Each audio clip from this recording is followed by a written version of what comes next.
Good day, everyone. I am Jan Michael B. Agwangsa, and our topic for today is single multi-stage non-self priming pump.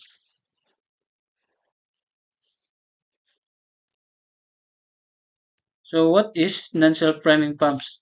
Non-self priming pumps require external assistance to create suction, meaning need na to nga butangan mo siya og tubig para maka-create og suction. Next is importance, commonly used in various industries like water supply, irrigation, etc. Objectives: understand single multi-stage non-self-priming designs, characteristics, and applications.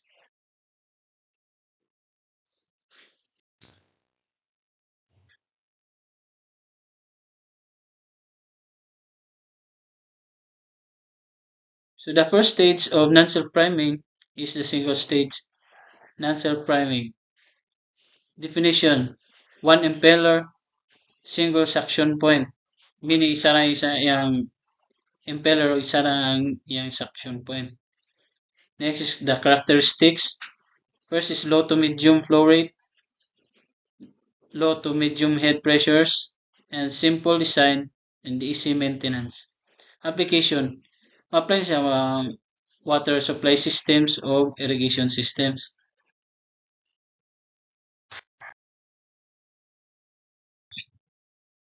Parts: first is the delivery nozzle. Delivery nozzles directs the discharge fluid from the pump to the desired direction. Next is the casing. Ang casing mag-protect sa internal nga mga components. Next is the suction nozzle, which is connected siya sa pipeline o sa water source. And next is the impeller. The impeller increases the fluid velocity and pressure through the centrifugal force. Next is the mechanical seal. Mechanical seal prevents leakage between the shaft and the casing. Next is the shaft. The shaft converts the power from the driver to the impeller. Next is the sight glass. Ano makita ang fluid flow level o ang kondisyon sa pump. Next is shaft key. Shaft key secures the impeller to the shaft, prevents rotation or movement. Next is radial bearing. Radial bearing protects the shaft.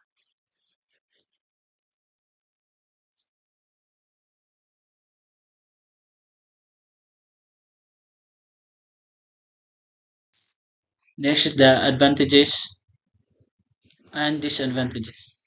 Advantages: first is simple design, high efficiency, compact size, low initial cost, and easy installation. The disadvantages are limited suction lift, prone to airlock, low pressure, limited flow rate, requires external priming device, more maintenance, and limited applicability. Stage is the multi-stage non-self priming. Definition: multiple impellers, multiple suction points. Ang nakalahi na nila is mas daghan og impeller o suction points ang multi-stage. And the characteristics are high flow rates, high head pressures, more complex design, and increased maintenance.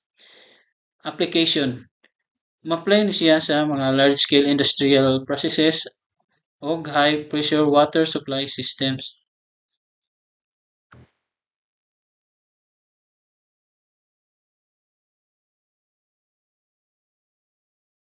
So the parts, so mechanical seal, discharge port, and the diffusers or guide vanes. So sa diffuser, ani magagi ang tubig which converts the diffusers converts kinetic energy into pressure energy. Ngadto na padung sa discharge port. So next is the suction port. ang enter ang tubig.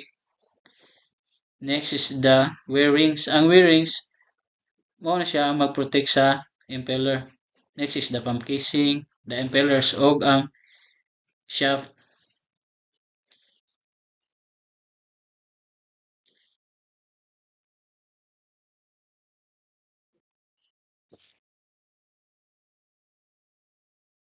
So the advantages and disadvantages of multi-stage non-self-priming. First, the advantages are higher pressure, low NPSH, compact design, efficient operation, and versatility. The disadvantages are complexity, higher cost, priming required, limited suction lift, potential for seal failure, difficulty in maintenance, noise, and vibration.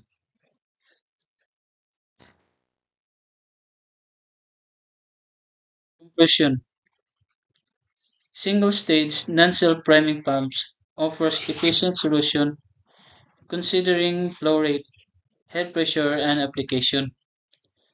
Future developments like advancement in materials, design, and technology.